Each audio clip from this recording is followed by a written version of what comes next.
Bhagavate Vasudevaya. Om Namo Bhagavate Vasudevaya.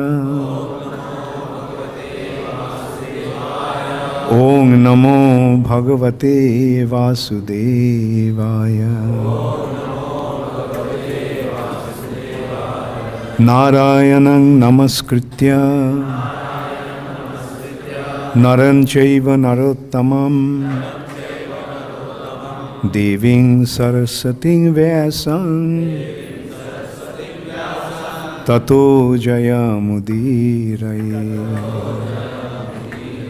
Nashtaprayeshu Abhadreshu Nittang Bhagavata Sevaya Bhagavati Uttama Shloke Bhaktir Bhavati Naishtiki. Srimad Bhagavatam, 7th Canto, Chapter 10. First of all, I want to express my heartfelt thanks to His Holiness Loknath Maharaj for creating this wonderful opportunity for us to come here in Noida and to get to see the beautiful darshan of Shri Shri Radha Govinda, Jagannath Baladev Subhadra, and Gaur Nitai. Srila Prabhupada said that this Krishna consciousness movement was spread in every town and village all over the world. And now you are seeing in the largest city of Delhi alone, there are more than 12 temples. And Loknath Maharaj took that responsibility of building this temple, such a beautiful temple, so ornate, so beautifully designed. Every aspect of this temple is so beautiful. The conference room where we are having the meeting, I was seeing that so beautifully designed with different pastimes of Krishna and Ramchandra. And thank you so much, Maharaj.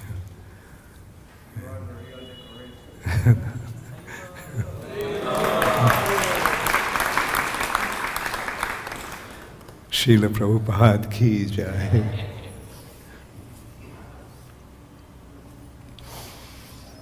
So, 7th Canto, Chapter 14, Ideal Family Life, Text 10.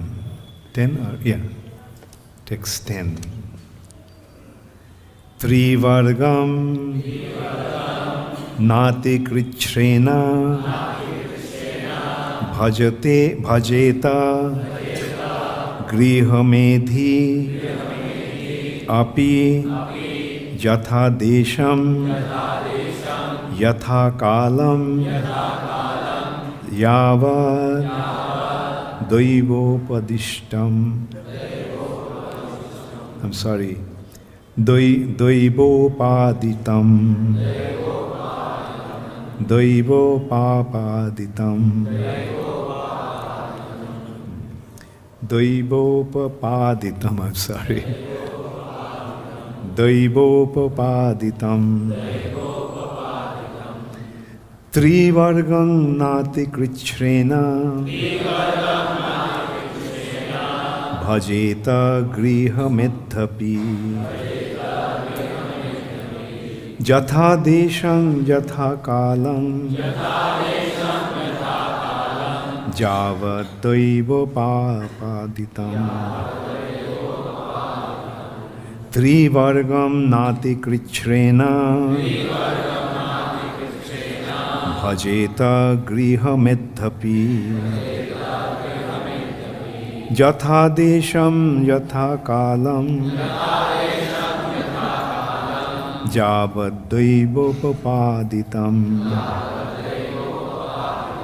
Trivargam ati-kṛpaṇa bhajeta grihamedhapi yatha desham yatha kalam javadaivopadhitam.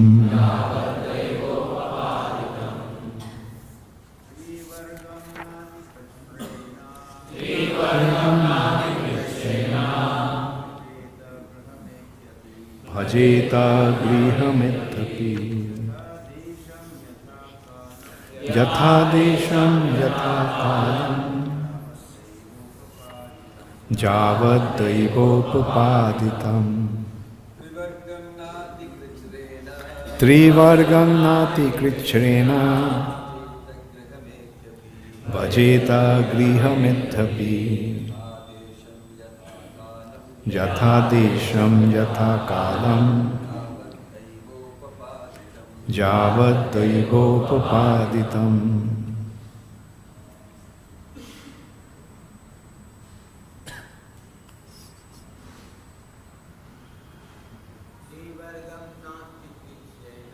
Trivargam ati-kṛpaṇa grihamethapi yatha desham yatha kalam javadaivopadhitam.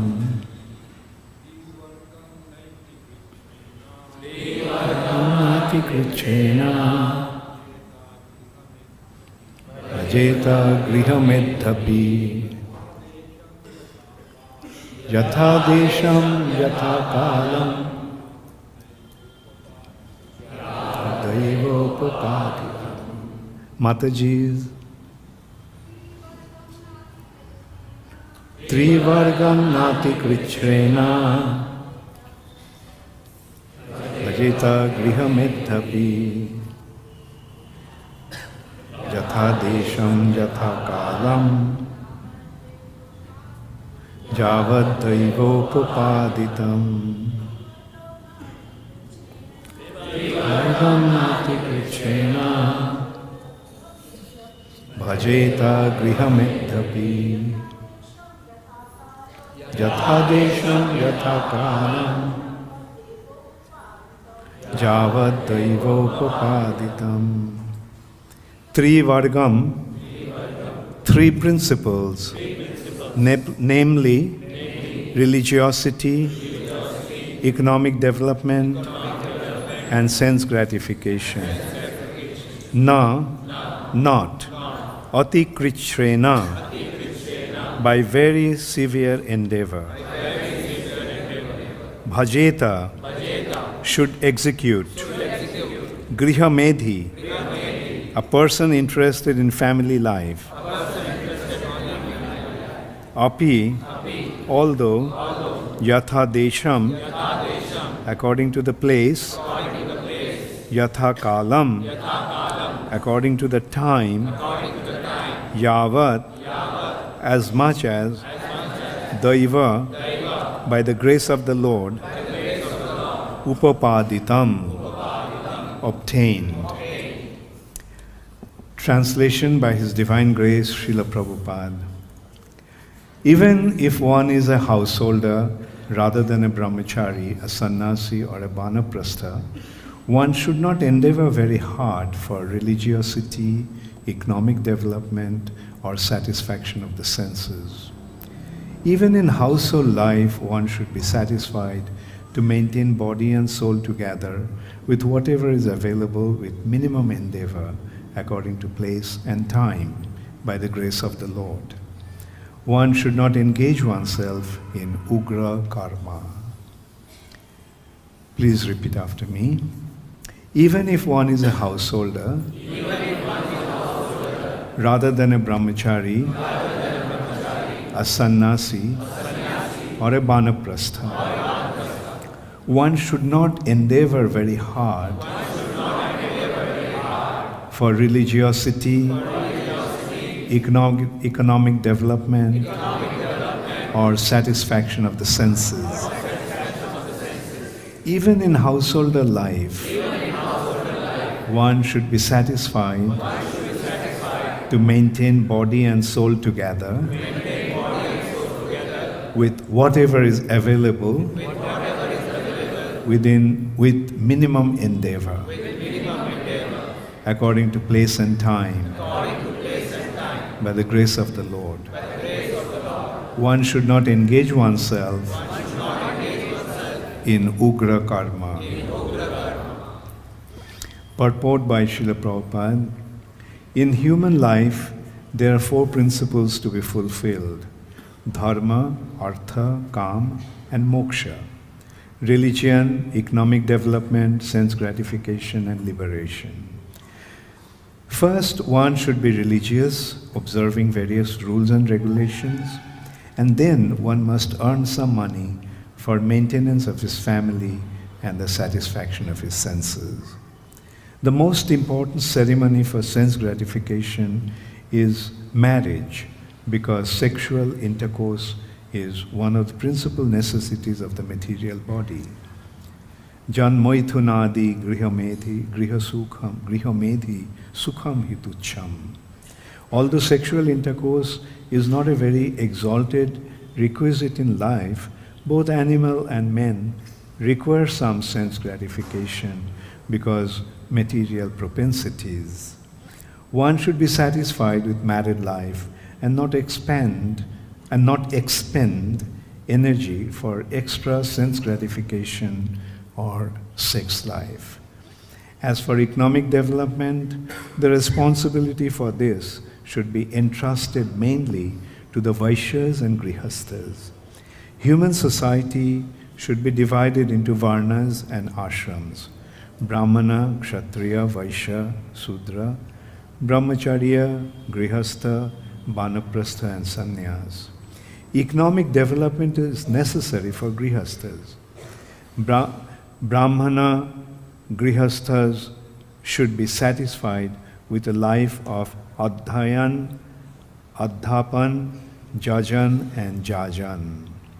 Being learned scholars, teaching others to be scholars, learning how to worship the Supreme Personality of Godhead Vishnu, and also teaching others how to worship Lord Vishnu or even the demigods. A Brahmana should do this without remuneration, but he is allowed to accept charity from a person whom he teaches how to be a human being. As for the Kshatriyas, they are supposed to be the kings of the land, and the land should be distributed to the Vaishyas for agricultural activities, cow protection, and trade. Sudras must work. Sometimes they should engage in occupational duties as cloth manufacturers, weavers, blacksmiths, goldsmiths, brassmiths, and so on. Or else they should engage in hard labor to produce food grains. These are the different occupational duties by which men should earn their livelihood. And in this way, human society should be simple.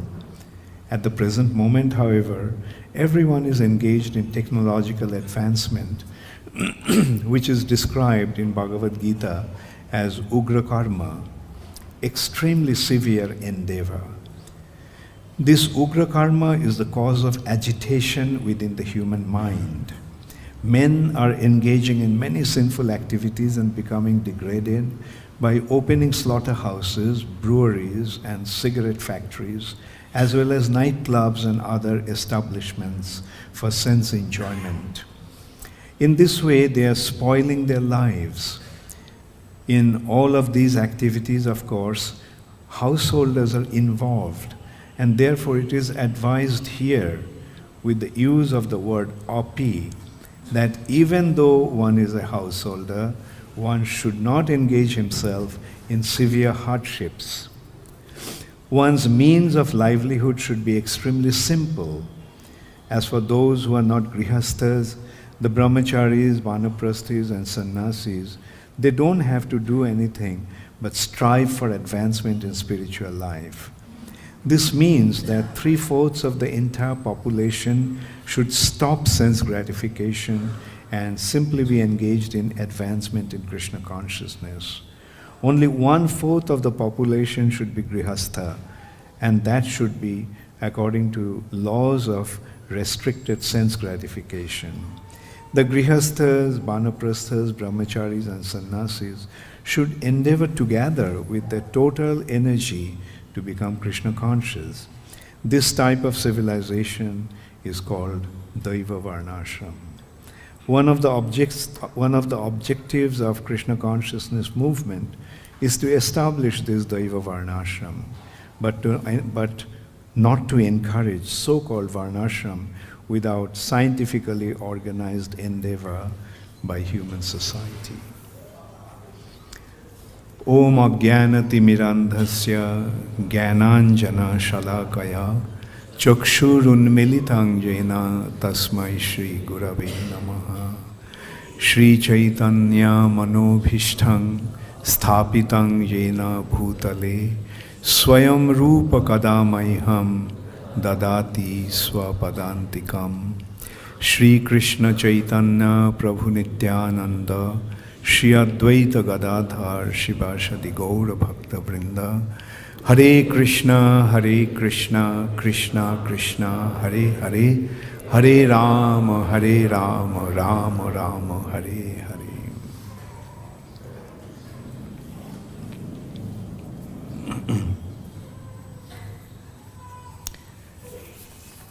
So Narad Muni is instructing Yudhishthira Maharaj about ideal family life.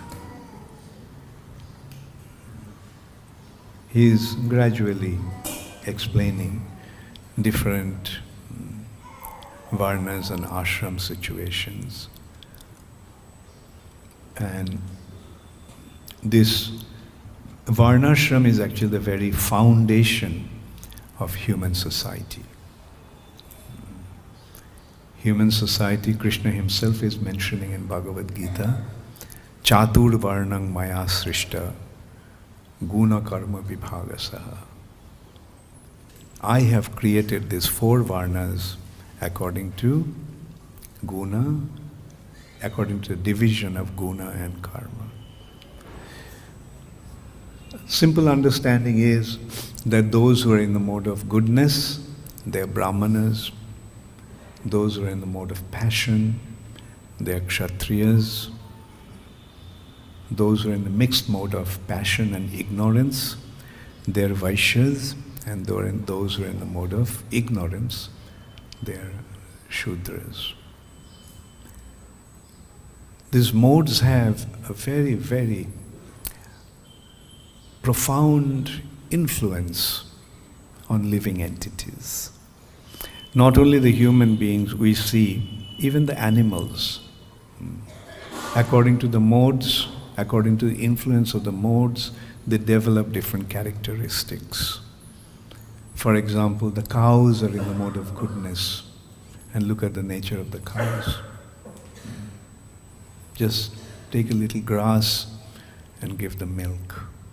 And not only milk, everything that a cow gives is valuable. Even cow dung is very valuable.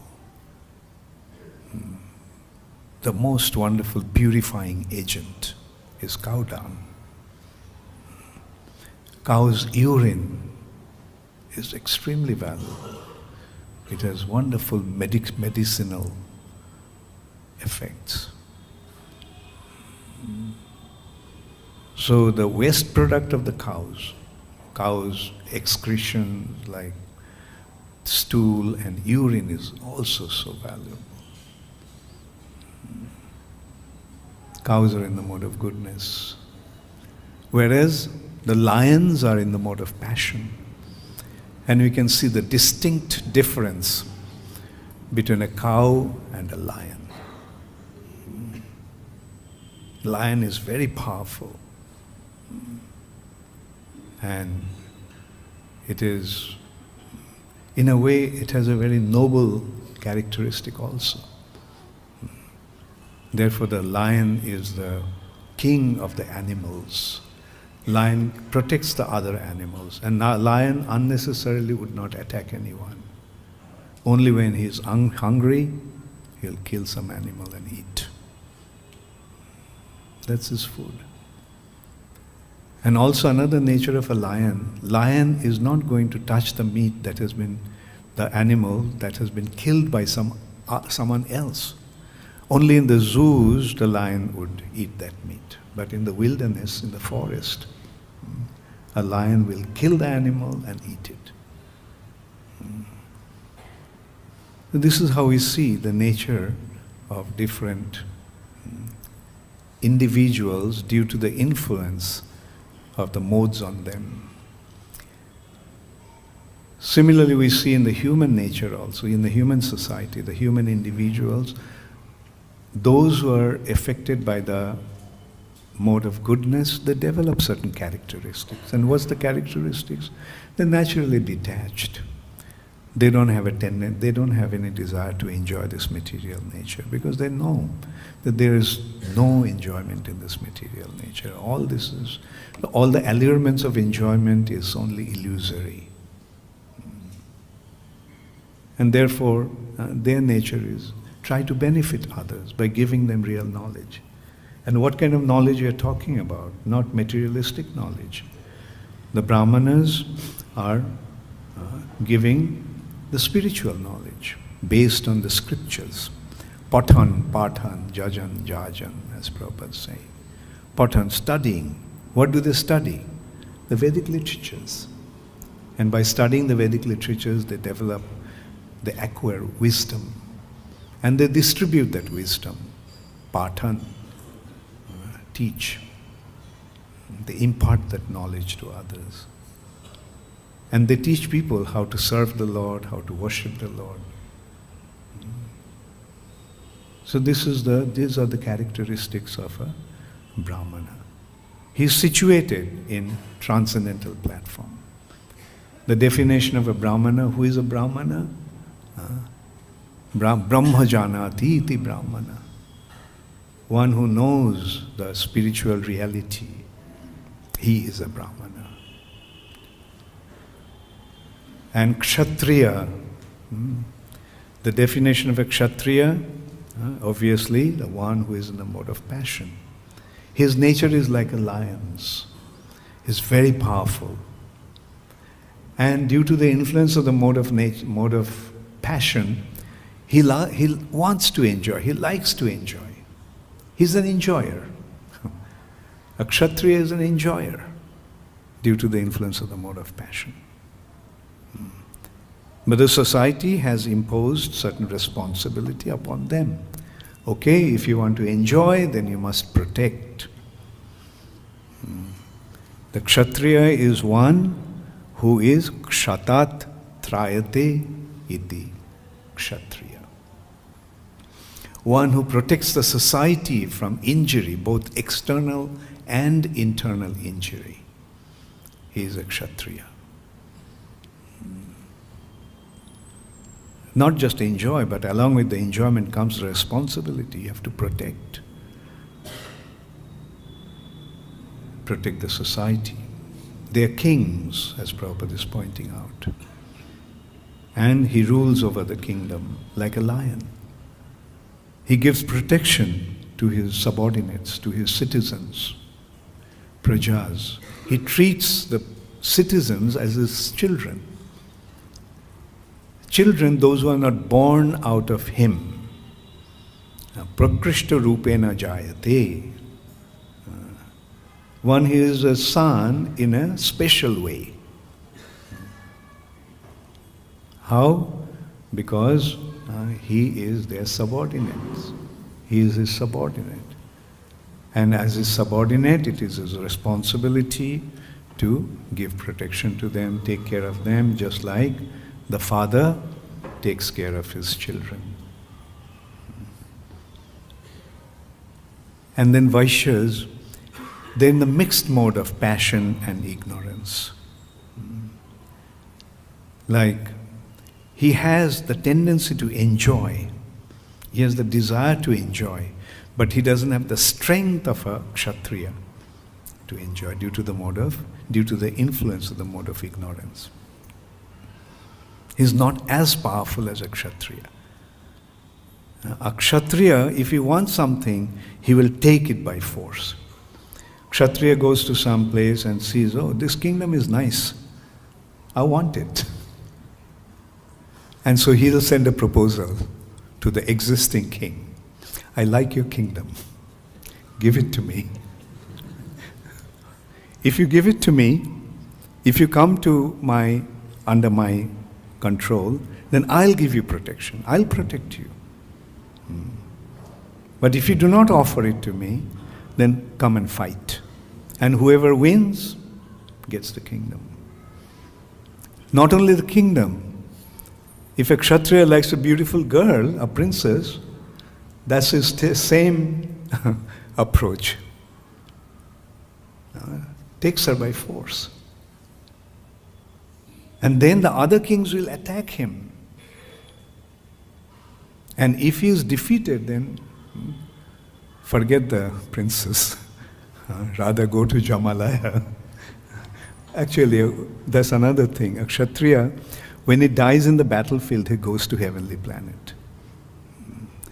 Therefore, Krishna is telling Arjuna that if you win, you will enjoy this world. And if you lose, you'll enjoy the heavenly planet. So what's the loss? And we saw how the kshatriyas used to be. Even Krishna, when he went, Rukmini was about to be offered to Shishupal. But Rukmini wrote to Krishna, please, I have accepted you as my Lord and Master, so please come and claim me. So Krishna came. And Shishupal assembled all his friends. And together they had 23 Akshaurhini soldiers. And Krishna practically was alone. Balaram got to know that Krishna all left for Kundin-gram. Krishna actually, when he received that letter from the Brahmana, letter from Rukmini from the Brahmana, right away Krishna left, alone. That's the spirit of her. Of course, he's the Supreme Personality of Godhead, but still, through his actions, we see the nature of a Kshatriya is fearless. Fearless. He doesn't hesitate to 23 Akshaurhini soldiers single-handedly. Of course, Balaram got to know, so he just followed Krishna with one Akshaurhini soldier. And Krishna just kidnapped Rukmini right in front of their eyes. Of course, Jogamaya cast her spell. In the sense, when Rukmini came out from the Devi temple after worshipping her, all the kings and all the soldiers assembled there, they got spellbound. Many of them fainted and fell on the ground just seeing her beauty. And taking that opportunity, Krishna just drove his chariot right through their midst, picked up Rukmini and his chariot and just drove away. And then they came back to their senses. Hey, the princess is stolen, the bride is stolen by Krishna, who is an expert thief. He's expert in stealing. From his childhood, he has been mastering the art of stealing. In his childhood, he was stealing butter. In his youth, he was stealing the dresses of the ladies. And now he is stealing the princess. And so they attacked Krishna. And Balaram faced them. Krishna also turned around and faced them. And 23 Akshaurhini soldiers were defeated. This is the nature of a Kshatriya. We can see the same kind of nature in Arjuna, Pandavas. When Arjuna claimed Draupadi, he had to face the same situation. They, by nature, will be independent. Brahmanas are independent, Kshatriyas are independent, Vaishyas are independent. Occupation-wise. Only the Sudras are dependent. Of course, Prabhupada pointed out that no one is actually independent. Everyone is dependent upon somebody else. Like a businessman is dependent upon their customers. And so forth. Husband is dependent upon his wife. I'm sorry. The wives are dependent upon the husbands. So,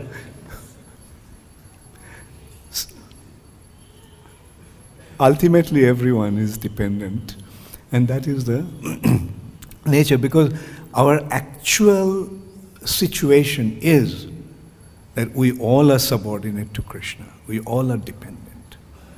By nature, we are servants, we are dependent.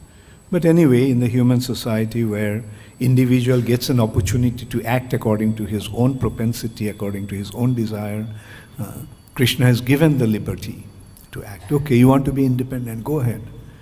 But the reality is, the more you try to become independent, the more you will suffer. That's the law of nature. So, so in the ultimate issue, everybody should become surrendered to Krishna. We all are dasas, we all are servants. And by Krishna's arrangement, not Krishna's arrangement actually, Kali's arrangement, in this age, practically everyone has become a Sudra. Everyone is a Sudra. Asuddha Sudra Kalpahi, Brahmana Kali Shambhava. Even the Brahmanas have become like Sudras in the age of Kali. And you can see that. What is the trend? Get a job. Isn't it?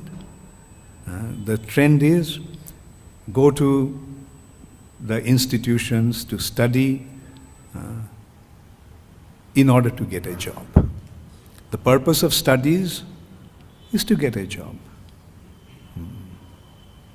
That means everybody is desiring to become a Sudra. Everyone has become a Sudra. Only there are some Vaishyas. But the thing is, reality is, in this age there is no Kshatriya. There is no room for the Kshatriya, now that the democracy has become prevalent. With his own right, with his own power, no one can establish his right. The nature's law actually was Bira Bhogya Vasundhara. Vasundhara, Mother Earth, is meant to be enjoyed by the Veeras, the heroes, the powerful individuals. But instead of that system, what is prevailing in today's world is democracy all over. Monarchy is gone. Of course, there is a reason why monarchy is gone. The monarch or the kings, they did not really take care of their citizens, but they actually exploited their citizens for their enjoyment. They became independent. Why they became independent? In the proper human society, the Kshatriyas were not independent. The Kshatriyas used to rule their kingdoms under the guidance of the Brahmanas. Brahmanas used to guide the Kshatriyas. And we can see with King Vena, when the king became tyrannical, the Brahmanas stepped in, advised him, Vena, this is not right, the way you are behaving. But Vena's response was, who are you? I am the supreme worshipable personality.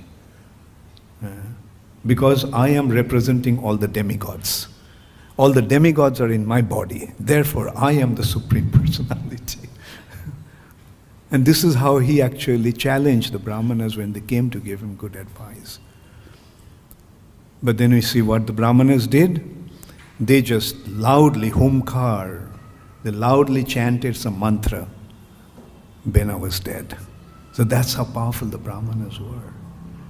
Although they were withdrawn, although they were completely detached, but they're extremely powerful, so powerful that by chanting mantra they could kill somebody, no matter how powerful that person could have been. So, Brahmanas voluntarily accepted the life of detachment and renunciation. And the Kshatriyas were subordinate to them. But in the age of Kali, when the Brahmanas became degraded, It's actually very interesting to note how the society degraded in the age of Kali. Garuda Purana is actually mentioning that Rakshasa Kalimashritya Jayante Brahmajonishu. The Rakshasas will take birth in the age of Kali, taking advantage of the age of Kali. Some Rakshasas will be born in the Brahminical families, and they will destroy the Vedic culture. In the name of the Vedas, they'll introduce all kinds of undesirable activities, and as a result of that, people will lose their faith in the Brahmanas, and the whole society will be totally disarrayed.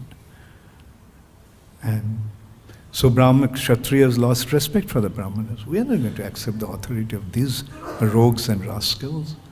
And then the Kshatriyas become independent. And when a Kshatriya becomes independent, then he goes wild. An example, have you seen a wild horse? It's wild. Just does whatever it wants. But when the horse is trained and controlled, then the horse is very good, very useful. So Kshatriyas are like that. When they're controlled and guided properly, they are very, very useful. They are the ones that are able to protect the Mother Earth. Kshatat trayate iti. In that respect, Prabhupada actually mentioned that if we look at the history of India, since time immemorial, Indian rulers were ruling over the earth planet. It was the kings of India who were ruling the entire earth planet. It is not that others did not want to enter into India, but no one succeeded. It is only about 1100 years ago that this invader succeeded to enter into India. Prior to that, nobody ever entered into India. Because why? Because the kings of India were so powerful. And some years back, about 1100 years back, what actually happened? The Kshatriyas started to fight among themselves. And taking advantage of that the invaders could come into India. Muhammad Ghori, 17 times he attacked Prithviraj. Didn't succeed. On the 18th time when he attacked, and all 17 times after defeating Muhammad Ghori, Prithviraj let him go. Okay, go back. And he came again and attacked, 17 times. But on the 18th time, he took advantage of a feud between Prithviraj and Jaichand. And he sided with Jaichand. Jaichand and Muhammad Ghori jointly attacked Prithviraj. And out of that sudden attack, Prithviraj succumbed, defeated. So that is the history of India. Prior to that, no one ever entered into India. Why? Because the Indian kings, the Kshatriyas, were so powerful that no one could ever enter into this country. And then the history is known to us, what happened. Because the Indian kings were not strong enough, not powerful enough, they were divided, they were fighting among themselves, and the Muslim invaders came in, took advantage of their dispute among themselves and took over the country. And then came the British, then came independence, then came democracy. And we are seeing the result of democracy. Srila Prabhupada very aptly identified this kind of arrangement as demon crazy. It's not democracy, is actually demon crazy. And what's going on? All kinds of people are taking advantage of this opportunity. The most unscrupulous individuals are coming to power, and what they're doing, instead of benefiting the society, they're simply exploiting the society for their individual benefits. So that's why Prabhupada actually was so concerned about establishing Varnashram. In 1977, Prabhupada was in Vrindavan. Prabhupada was quite sick, and I had the good fortune of serving Srila Prabhupada practically 24 hours a day. And I had my shift to be with Srila Prabhupada at night from 12 o'clock to 2 o'clock in the morning. Oftentimes Srila Prabhupada couldn't sleep. And in one such night, when Prabhupada couldn't sleep, I was massaging him. He was half lying on his bed. The Prabhupada just started to speak. He said, "There is so much to do and my health is so bad." So I tried to console Srila Prabhupada, saying, "Srila Prabhupada, what you have done is inconceivable. No one has ever achieved whatever you have achieved. So you should not think that you haven't done enough." Prabhupada said, "No, what I have done is the 50%. The other 50% is to establish Varnashram." Then Prabhupada said, "Not that everybody will become a devotee. Those who won't become devotees, for them we need Varnashram." The society has to be structured according to the Vedic arrangement. In this way, Prabhupada just kept on speaking. And at that time I was just a new devotee, and most of the things that Prabhupada said actually flew over my head. But in course of time I began to realize, Prabhupada also mentioned that in this age everyone has become a Sudra. And Prabhupada was making the Brahmanas. What will be the most difficult is to establish the Kshatriyas. Prabhupada did not elaborate very much, but in course of time I could see that yes, it will be most difficult to establish the Kshatriyas, because in the democratic age, Kshatriyas don't have a place. Kshatriyas need a free field. Whoever is most powerful will become the leader. That's a Kshatriya. They need their own field. They need their own area to rule. That's why when Krishna went to Duryodhana with a final proposal to avoid the battle of Kurukshetra, he said, "Okay, give them just 5 villages. They are Kshatriyas, they need some place to rule. You don't have to give them the kingdom back. Just give them 5 villages." But Duryodhana refused to do that, give that. So that is the thing. The Kshatriya needs his own land, needs his own field. And in that field he functions. He has his followers. He takes care of his followers as an ideal leader. Just as a father takes care of his children, in this way he takes care of the followers. And his followers are prepared to give their lives for him. But in democracy there is no room for such Kshatriyas. In this world of democracy, the only Kshatriyas are the mafias. They have some semblance of a Kshatriya. They say, "Okay, you surrender unto me, I will give you protection." And yes, they are noble in their own way.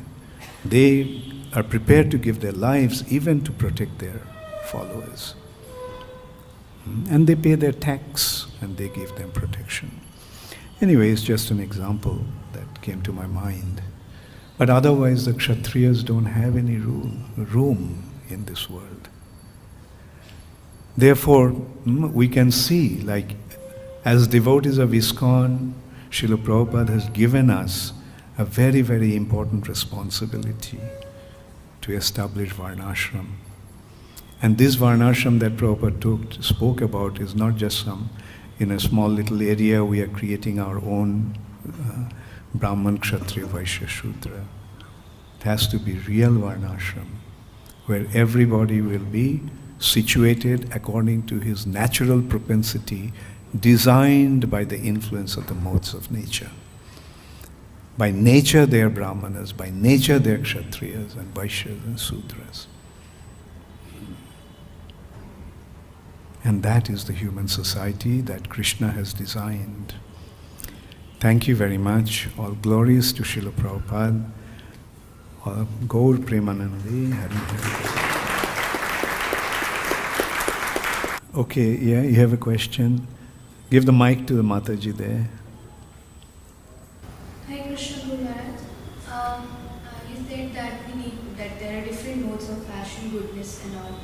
So like if a person is going for a job or they're doing a business, you don't want to be in that mode of passion, but unfortunately the things are such that there's a moment when we get into that mode. Even if a person is trying to remember Krishna, or even if we are trying to chant, the situation are such that we get into this. Yeah, good. Actually, everyone is in the mode of passion and ignorance. They cycle. Passion to ignorance, ignorance to passion, and passion to ignorance. For example, during the day, due to the influence of the mode of passion, one works so hard. Then at night he falls asleep in the mode of ignorance. In the morning he wakes up. Again in the mode of passion he becomes active. And then again at night he falls asleep in the mode of ignorance. So this is how everyone is actually subjected to passion and ignorance. And this passion and ignorance is generating lust, greed, anger, illusion, envy, pride, etc. But one has to transcend the mode of passion and come to the mode of goodness. Tada rajastamo bhava kamo lobha dayaschaja. Everybody is being influenced by the mode of passion and ignorance, and as a result of that they are subjected to lust, greed, anger, etc. But cheto etoir anabidham stitang satti prashidati. When one becomes situated in the mode of goodness, then only his heart becomes completely content and he becomes situated in bhakti yoga. Evam prasanna manaso bhagavad bhakti yogata. So the thing is that bhakti yoga can, in order to develop this tendency for or appreciation and acceptance of bhakti, one has to become situated in the mode of goodness. And then what happens when one becomes situated in the mode of goodness, in bhakti, then he can use even mode of passion in devotional service. For example, Arjuna is fighting the battle of Kurukshetra. Hanuman is fighting for Lord Ramchandra. These are all done in the mode of passion. But this passion is being executed in the mode of devotional service. Any other question? Yes? I have a question. Oh, I see. Okay, fine. Go ahead. In the explanation of this book, it was mentioned that we should not get involved in what is called ukra karma, which was defined as technological advancement. But today is the time of technological advancement. So how can we not get involved and living in this era? Okay, good point. Very good point. Okay. So, are you practicing devotional service? I worship sometimes, or I try to get involved into spirituality. Okay. But okay, you're practicing spirituality, right? Yeah. Are you following Srila Prabhupada's instructions? No. No, okay, that's a bad news. Okay, now, I'll tell you what actually happens, how one can do that. When one becomes a devotee, he abstains from certain activities. Like Prabhupada is mentioning, what is ugra karma? Going to nightclubs, going to discotheques, going to movies, going to all these kind of places and indulging in all kinds of activities. Now when you become a devotee, you stop those activities. So devotees can very easily execute those, or rather devotees can abstain very easily from those activities and become situated in the platform of simple living and high thinking. Like devotee's life. Do you know any devotee? Okay, better you get to know some devotees. Better you start associating with devotees. Right? Will you do that? Yeah, sure. Okay, very good girl.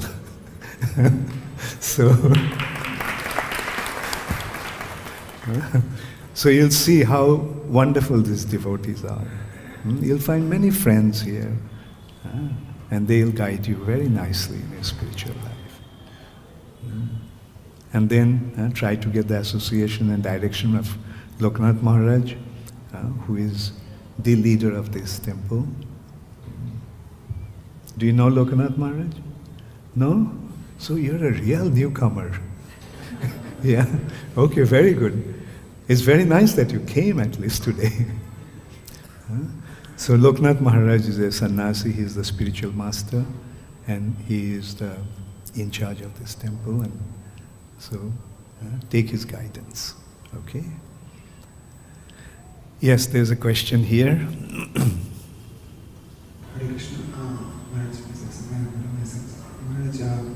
in the beginning was this describing when jiva comes from spiritual world to material world, it got affected or polluted by the three modes of material nature. And according to the mode which is prevalent in a jiva, means our human being, like he is subjected to the ashram, so viharann. So and we see everyone, as I was telling, everyone is affected by the three modes. And now the question is how this mapping happens, how some mode is affected. It depends upon the prevailing mode. Three modes are there, but out of these three modes, some modes are prevalent in different individuals. Like some individual is predominantly affected by the mode of goodness. They develop Brahminical qualities. Some are predominantly affected by the mode of passion and so forth. And accordingly they develop their character. Sometimes we see a person gets different objects, we say karma, previous birth he takes different in the mother, father and the society and everything. So similarly, is it previous some karma which makes... Ultimately everything is prakriti kriyamanani gunai karmani sarvasaha. Krishna is telling, in this material nature, everyone is being guided by or forced to act according to the guna and karma. People act in different modes and get respective results. Like, for example, some person has been hit by a cycle while crossing the road. And one person, being hit like that, starts to cry. Someone being hit by a cyclist in this way while crossing the road just gets up and starts to beat up the cyclist. And some other person being hit like that, he just brushes off the dust from his sleeves and tells the cyclist, "Don't worry, it's my fault actually, I should have seen before crossing the road that you're coming. 3 people are acting in 3 different ways. The first one acting in the mode of ignorance. Second one in passion. Third one, goodness. And accordingly they'll get the reactions. Mode of goodness will elevate one. Mode of passion will make one remain in this plane. And mode of ignorance will degrade one to the lower levels of life. Okay. So as one is acting, accordingly he gets the result, reaction, and accordingly he will be subjected to that reaction. So I'll take last 2 questions, okay? Hare Krishna Maharaj. Maharajji, as you said about Varna, Brahman, Kshatriya and Vaishya, these 3 one are independent and the Shudras are dependent on the 3 Varnas. But it is also true that the 3 Varnas, the Brahman, Vaishya and Shudra, these 3 live under the protection of Kshatriyas. So these 3 Brahman, Vaishya and Shudra, these 3 live under the protection of Kshatriyas. So how the Brahman... Yeah, okay, I got your point. Being under protection and being somebody's servant is 2 different things. Kshatriya's business is to protect, right? So army is protecting you, protecting the country, right? So did you become the servant of the army? It's a natural right. It's a business of an army to protect, right? Or business of the police to give protection. And the citizens are under the protection of the police or army and so forth. But that doesn't mean that they have become subordinate to the police or army. Give it to him. Thank you, Maharaj, for wonderfully explaining this Varnashram system. One point Maharaj you told, okay, like to accommodate more and more section of the society, basically Krishna consciousness, we need this Varnashram to be established. Maharaj, but like, is it just for, first question is it just for to accommodate more and more people to become Krishna conscious, or like it's for devotees also it is needed, this Varnashram? No, it's the natural way to structure the society. Society needs to be structured, right? Or should it be completely, honky-dory? Like you need structure.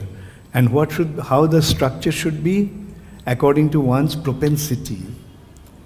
Meaning, what one wants to do, one should be engaged accordingly. And when it is like that, when the society is structured in that way, there won't be unemployment. Everyone will be engaged. Right? A Brahmana, he'll be happy just studying and teaching. Right? And he won't accept any salary. But those who are studying under him or getting benefits from him will give him in charity. That's how a Brahmana will be situated. A Kshatriya, he has his tendency to kind of fight and give protection. Right? He's powerful, he's fearless, he's noble, and he behaves in that accordingly. He is not going to ask for any salary. He will be the king. And the king will have his subordinate other Kshatriyas. He'll give them land. Or a big king a monarch will give protection to the kings. Kings will give protection to the lords and barons and so forth, jamindars. So they all will be, independent in that way. Vaishyas will be catering to the needs of the society. Whatever the society needs, the Vaishya will supply and he'll make his profit. It's only the Sudras who will act under the guidance of others or become subservient or servants of others. Okay? So when that happens, is there any room for unemployment? Everyone is employed. But in today's world, unemployment is a big problem, and it will become even worse and worse. Because everyone is wanting a job. And all the education system, the entire education system is geared towards the job, getting job. So number of applicants are going to be far greater than the opportunities available. So what will happen? They won't have any occupation. It's good in a way. ISKCON's door will be open for them and tell them, okay, come and join us.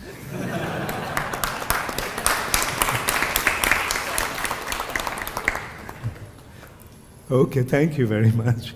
All glories to Srila Prabhupada. Gaur Premanande.